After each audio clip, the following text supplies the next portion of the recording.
The silver-hulled Commonwealth scout ship glided silently through the darkness of space, its sensors scanning the unremarkable yellow star and its planets. Captain Reed stood at the observation deck, his tall, gray-skinned form reflected in the reinforced glass as he watched the blue planet grow larger in view. "Another primitive world," he muttered, his four eyes blinking in sequence. "Status report."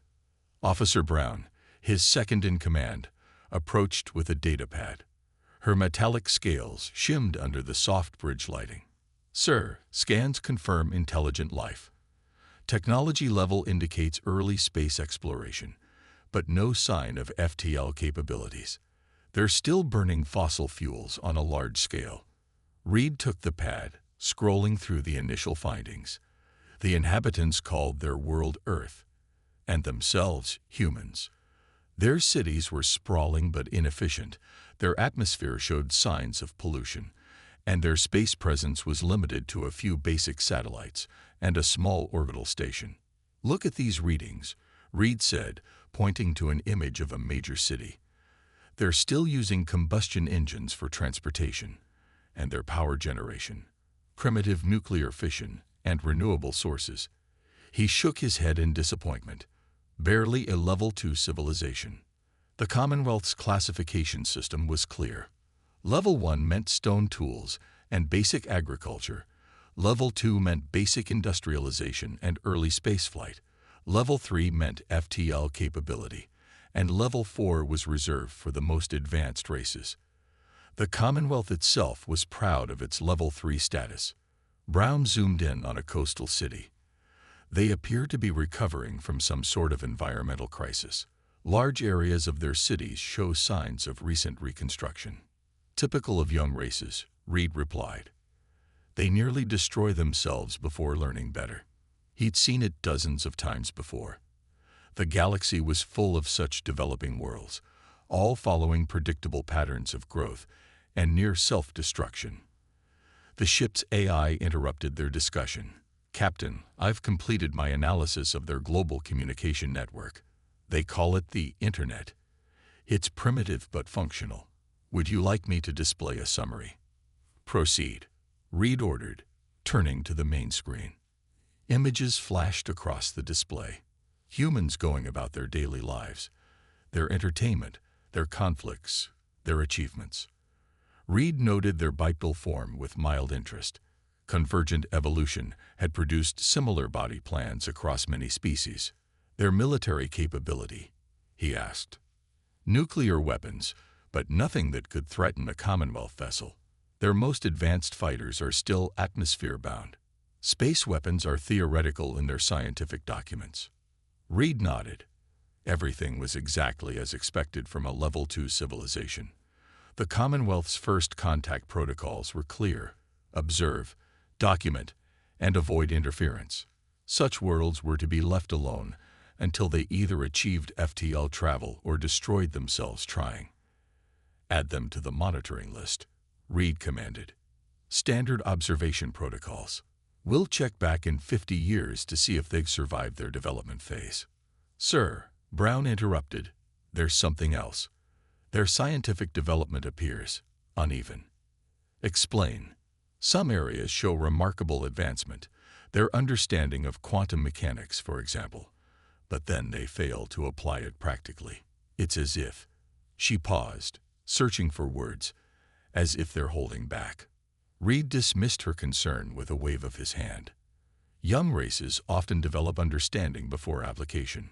Knowledge without practical use is meaningless. He turned back to the window, watching Earth rotate slowly beneath them. "Noted in the report if you wish, but it's hardly significant." The captain began dictating his official findings. Commonwealth Scout Report 2157-238.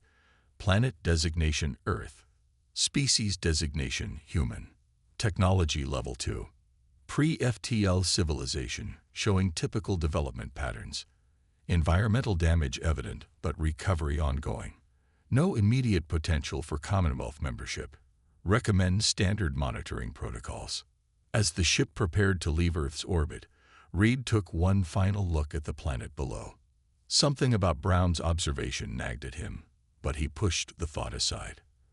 After all, he'd evaluated dozens of emerging civilizations, and humans seemed entirely unremarkable. "Set course for the outer system," he ordered. "We'll do a standard sweep of their solar system before returning to base." Little did he know that this routine survey would soon turn his entire understanding of humanity upside down. The Commonwealth scout ship cruised through the outer reaches of the solar system, its sensors sweeping the endless field of ice and rock. They were almost done with their standard system survey, and Captain Reed was already thinking about his next assignment. "Sir," the sharp call from Officer White at the sensor station broke the bridge's quiet routine. "I'm picking up an energy reading. It's strange." Reed walked over to White's station, his steps quick but measured. "Define strange, officer." "The signal is coming from beyond the orbit of the last ice planet. It's artificial, but it's not matching any known patterns in our database." White's fingers moved across the console, adjusting the sensors. "And it's big, sir. Really big." Brown joined them at the station, her scales reflecting the blue glow of the display. "Could it be another Commonwealth ship?" "Negative," White replied. "The energy signature is completely different. Should we investigate, Captain?" Reed studied the readings. Protocol suggested they should report the anomaly and wait for instructions. But his curiosity, the trait that had made him a scout captain in the first place, won out. "Take us in." Slowly.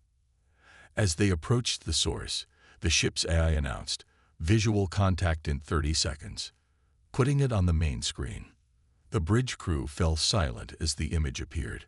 Against the black of space floated a massive vessel, easily 3 times the size of their scout ship.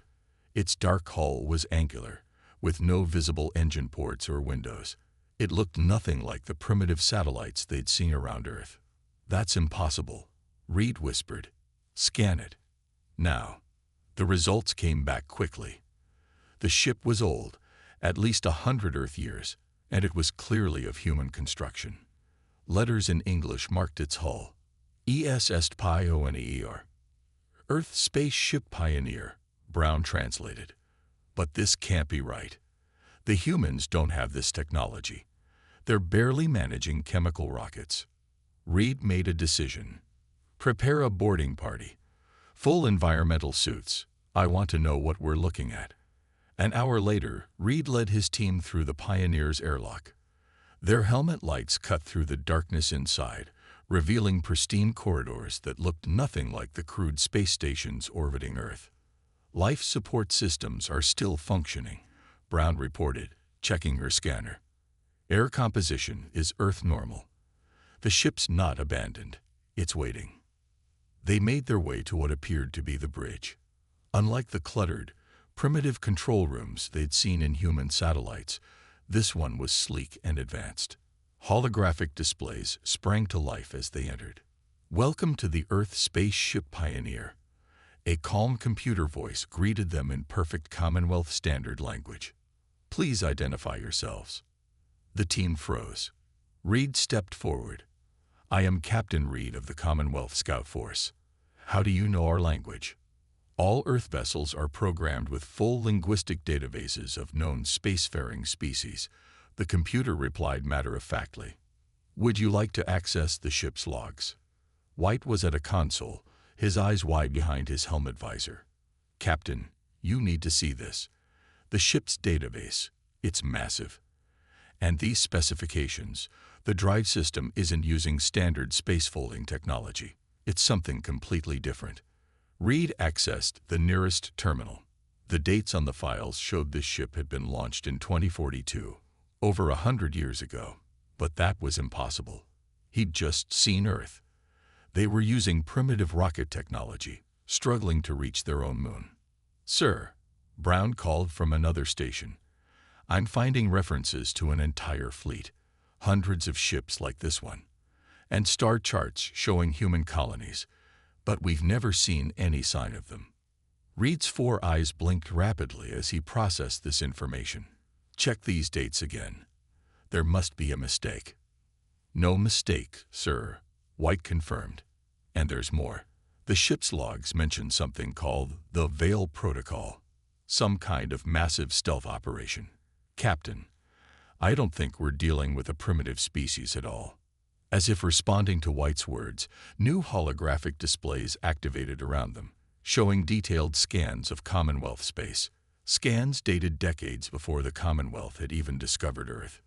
Reed felt his scales tingle with a growing realization.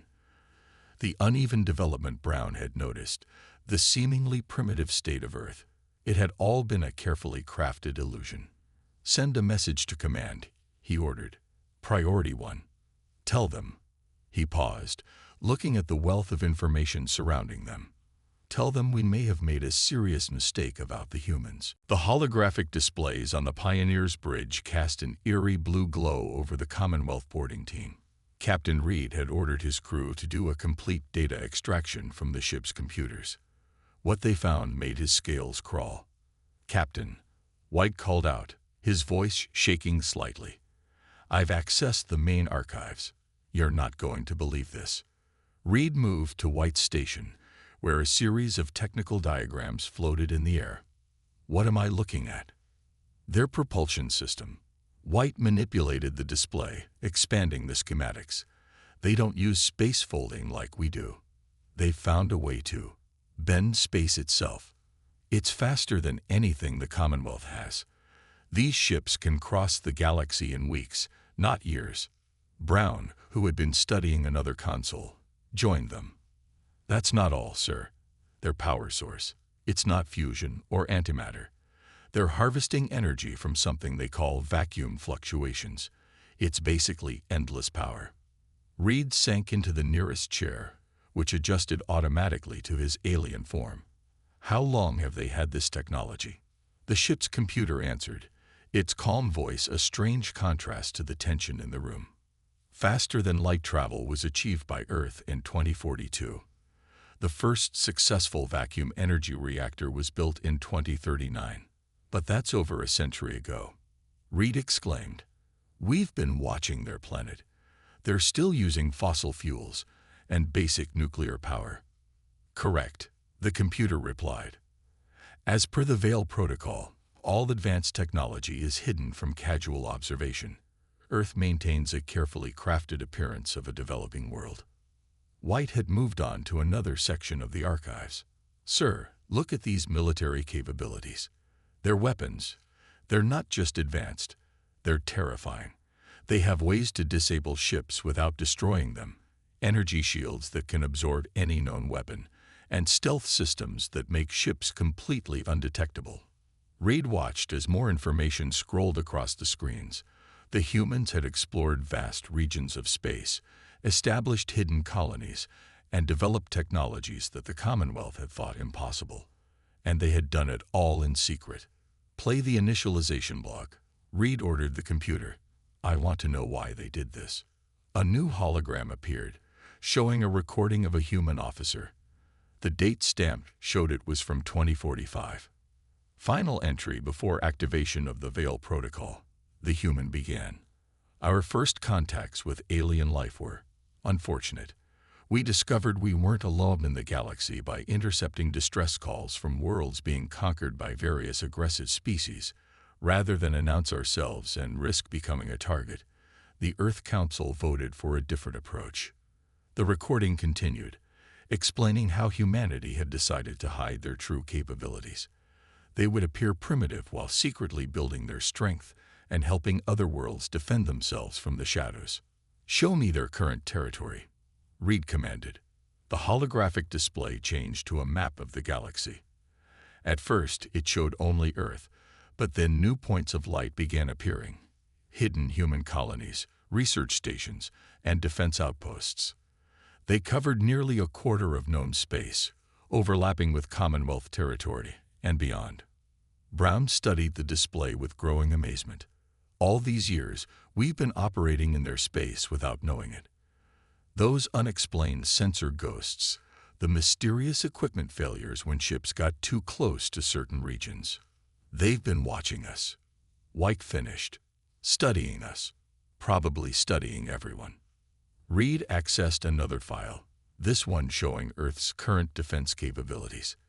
The seemingly primitive planet was actually surrounded by advanced satellite networks, hidden shield generators, and fleets of invisible ships. The environmental damage they'd observed was artificial, a carefully maintained disguise. "Sir," Brown said quietly, "what do we do with this information?" Before Reed could answer, new alerts flashed across the displays. The ship's computer spoke again. "Warning. Archive access has triggered automated protocols. Earth Defense Command has been notified of your presence." The aliens looked at each other nervously. They had just discovered that the primitive species they'd dismissed was actually one of the most advanced civilizations they'd ever encountered. And now that same civilization knew they had found out the truth. "Captain," White said, checking his instruments, "I'm detecting multiple ships decloaking around us. They'd been here the whole time." Reed stood slowly, straightening his uniform. He had a feeling the Commonwealth's relationship with Earth was about to change dramatically. "Open a channel," he ordered. "Let's hope they're in a talking mood." The bridge of the ESS Pioneer suddenly felt very small to Captain Reed as 5 human ships appeared out of nowhere, surrounding his scout vessel. Each was larger than the Pioneer, their dark hulls seeming to absorb light rather than reflect it. A new voice came through the communication system. "Commonwealth vessel, this is Admiral Stone of the Earth Defense Fleet. Please remain where you are." Reed looked at his crew members. Brown's scales had turned a pale gray, a sign of stress in their species. White's 4 eyes were blinking rapidly as he studied the sensor readings of the ships around them. "This is Captain Reed," he responded, trying to keep his voice steady. "We mean no harm. We discovered your ship by accident during our survey." There was a pause before Admiral Stone replied. "Captain Reed, you and your crew have stumbled onto something few outside species have ever seen. We need to talk." The main screen activated, showing a human in a black uniform. Admiral Stone was older, with gray hair and lines on his face that spoke of experience, but his eyes were sharp and alert. "First," Stone said, "let me assure you that you're in no danger. Earth has been watching the Commonwealth for decades. We know you're not a threat." Reed felt a mixture of relief and embarrassment. "Not a threat? Admiral, we thought you were a primitive species barely capable of reaching your own moon." Stone smiled. "That was the point, Captain. Let me show you something." The screen split, showing images from Earth. Reed watched in amazement as the primitive facade literally transformed. Hidden doors opened in mountainsides, revealing massive shipyards. The pollution in the atmosphere shimmered and disappeared, showing it was merely a holographic disguise. Orbital stations that had appeared simple and crude suddenly showed their true and advanced forms. "After our first encounters with hostile aliens," Stone explained, "humanity made a choice. Instead of announcing ourselves to the galaxy, we decided to hide in plain sight. We built our strength in secret, developed technologies that couldn't be detected, and watched as other civilizations rose and fell." "But why?" Brown asked. "The Commonwealth isn't hostile. We could have been allies." "Could we?" Stone raised an eyebrow. "Your first action upon discovering Earth was to classify us as primitive and unworthy of contact. How many potentially great civilizations has the Commonwealth dismissed because they didn't meet your standards?" Reed felt his scales flush with shame. The Admiral was right. They had been arrogant. "Your stealth technology," White said, still studying his readings.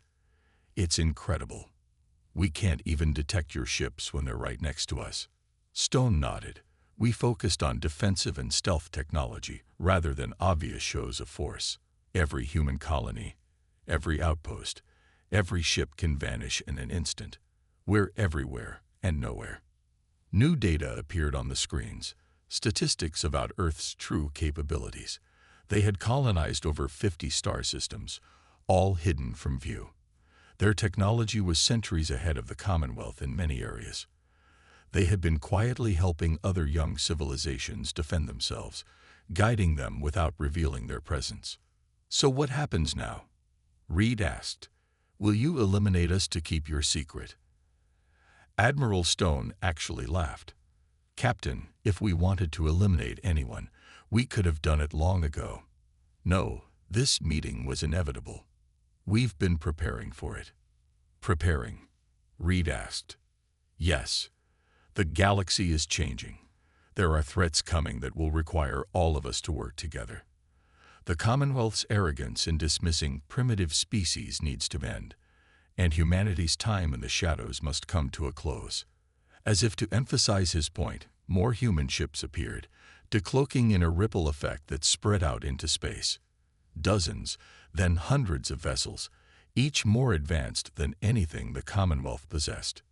"Your leaders will be contacted soon," Stone continued. "But you, Captain Reed, get to be the first. Welcome to the real Earth, and to humanity's true place in the galaxy." Reed looked at his crew, then back at Admiral Stone. Everything they had believed about their place in the galaxy, about their technological superiority, about humanity, it had all been wrong. "Admiral," Reed said finally, "I believe we have a lot to learn from each other." Stone smiled again. "Captain, you have no idea how much.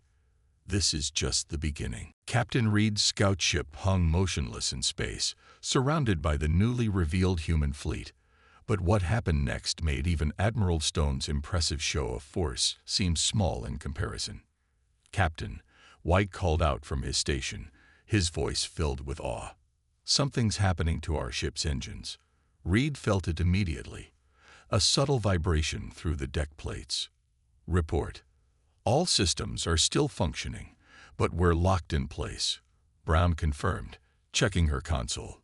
"Some kind of energy field. I've never seen anything like it."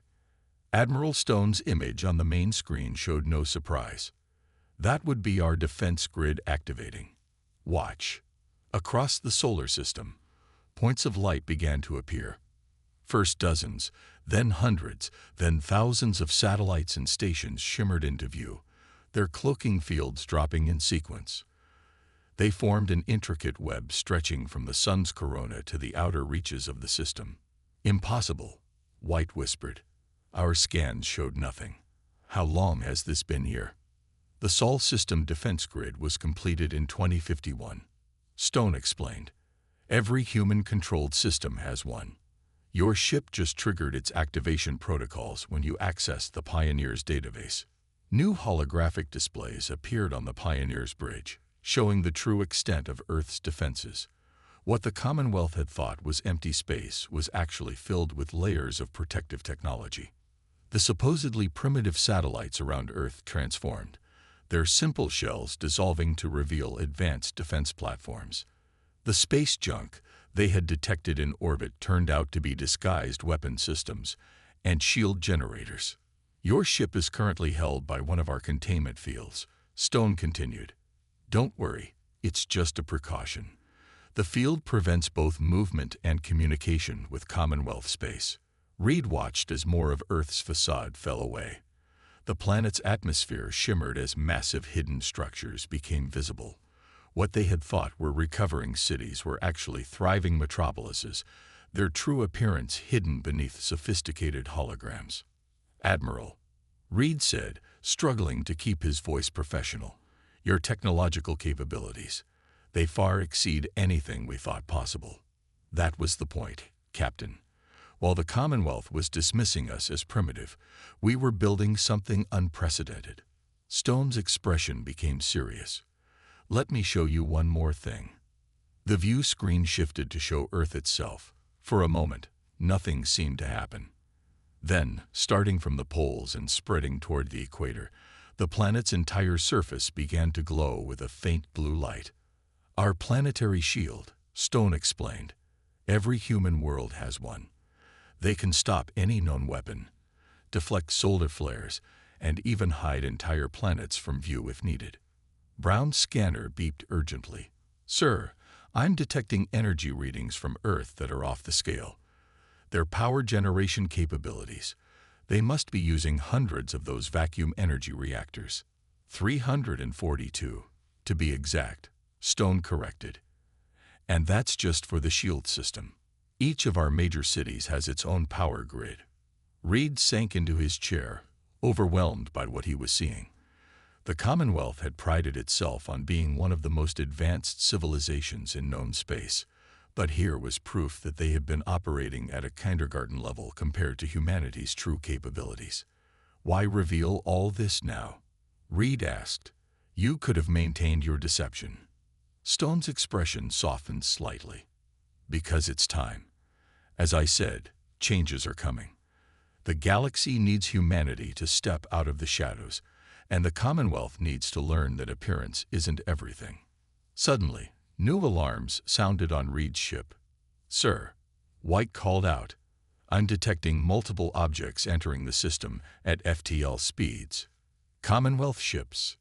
Right on schedule. Stone nodded. Your distress beacon activated when we locked down your ship. The Commonwealth response fleet would have picked it up. Reed felt a moment of panic. Admiral, if they arrive and see all this. That's exactly what we want, Captain. Stone smiled. It's time for the Commonwealth to meet the real humanity. All of it. I suggest you sit back and watch.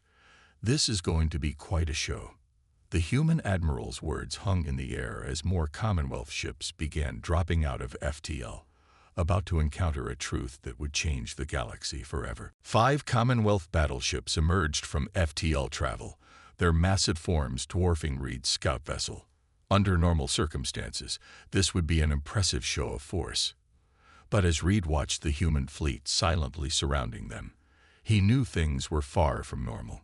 Commonwealth vessels detected. The Pioneer's computer announced calmly. 12 ships, total crew complement approximately 8,000. Admiral Stone's image remained steady on the main screen. Captain Reed, I believe that's your fleet commander Banks arriving. Shall we greet them together? Before Reed could respond, his ship's communication system activated. Scout Ship 147, this is Fleet Commander Banks. Report your status immediately. Reed cleared his throat.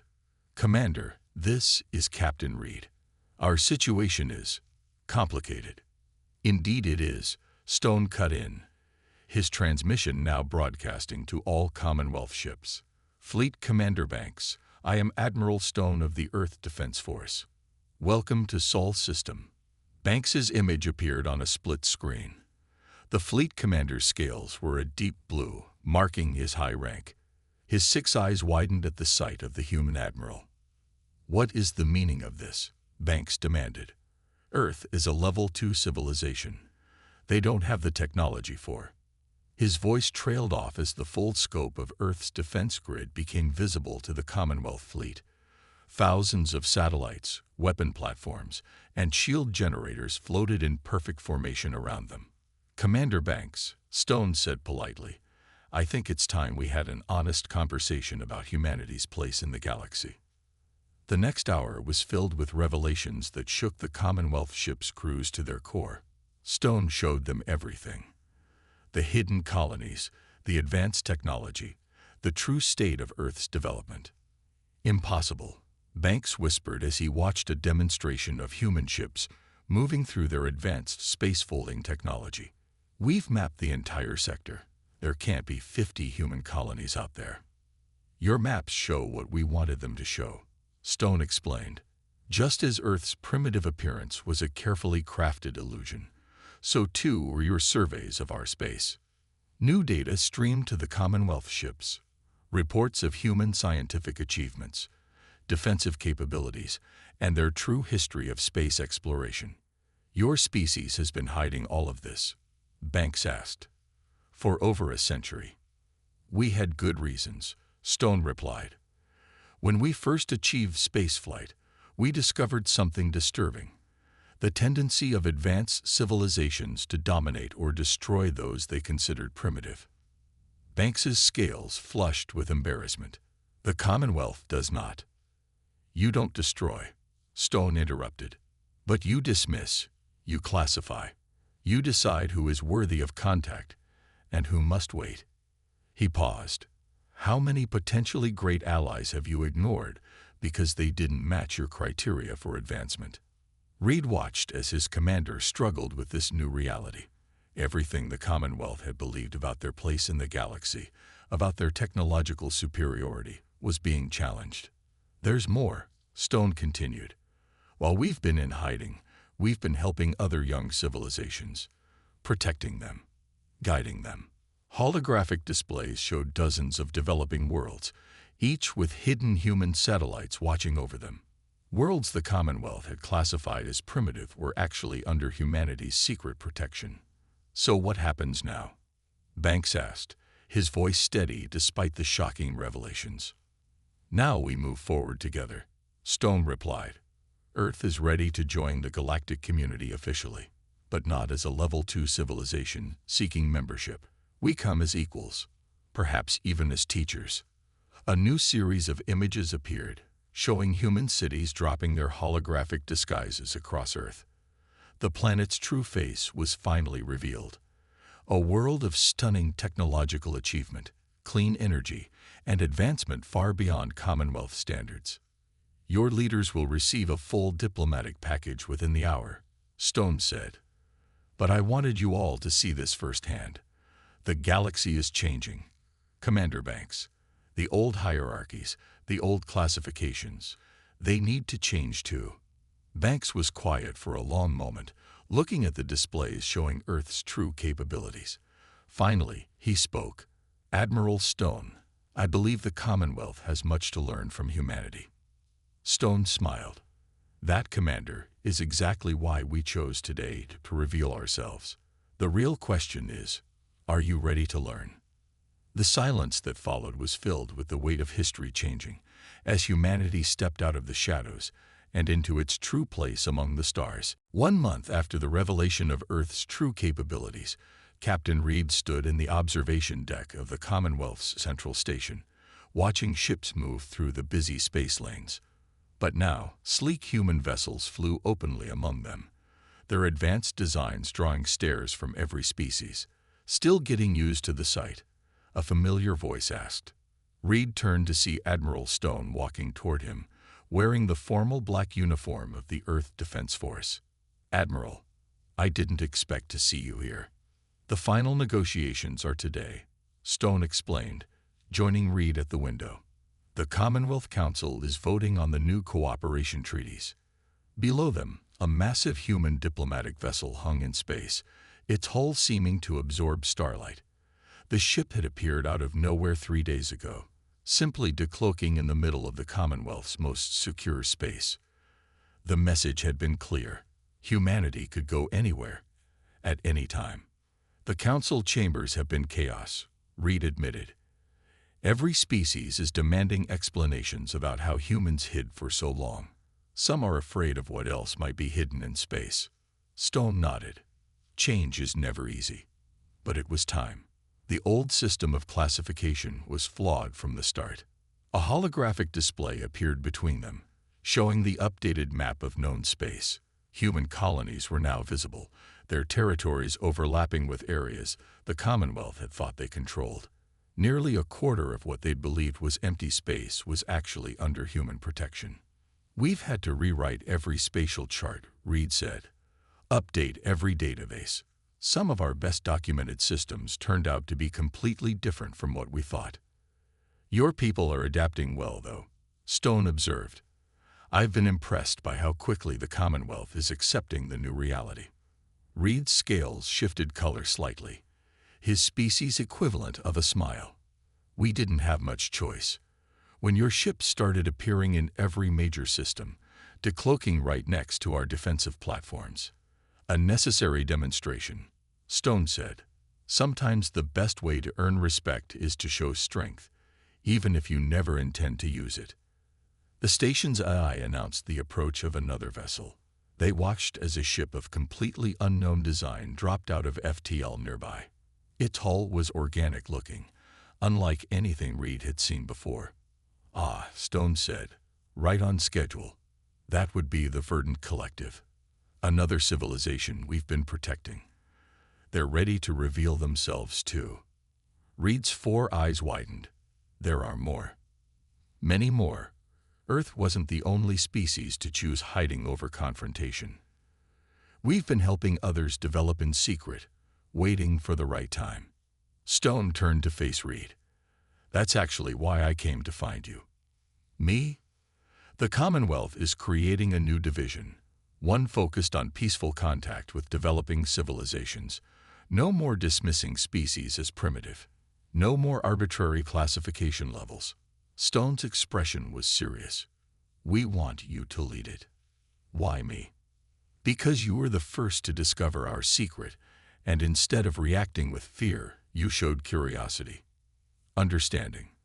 Those are the qualities we need going forward. Before Reed could respond, new alarms sounded throughout the station.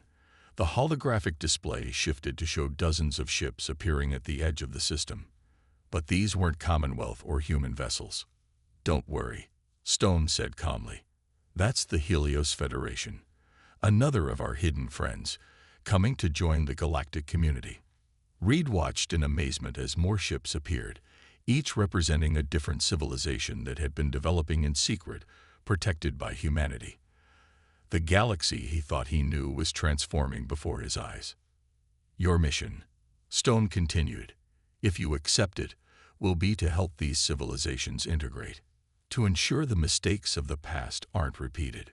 Reed looked out at the growing fleet of ships, each representing a culture, a history, a people that had been dismissed as primitive or unworthy. Perhaps humanity's greatest achievement wasn't their technology, but their wisdom in protecting others from the very prejudices they had faced. Admiral, Reed said finally, I would be honored. Stone smiled. Then let's get to work. The galaxy is a lot bigger and more interesting than anyone suspected. He gestured to the ships outside. And this is just the beginning.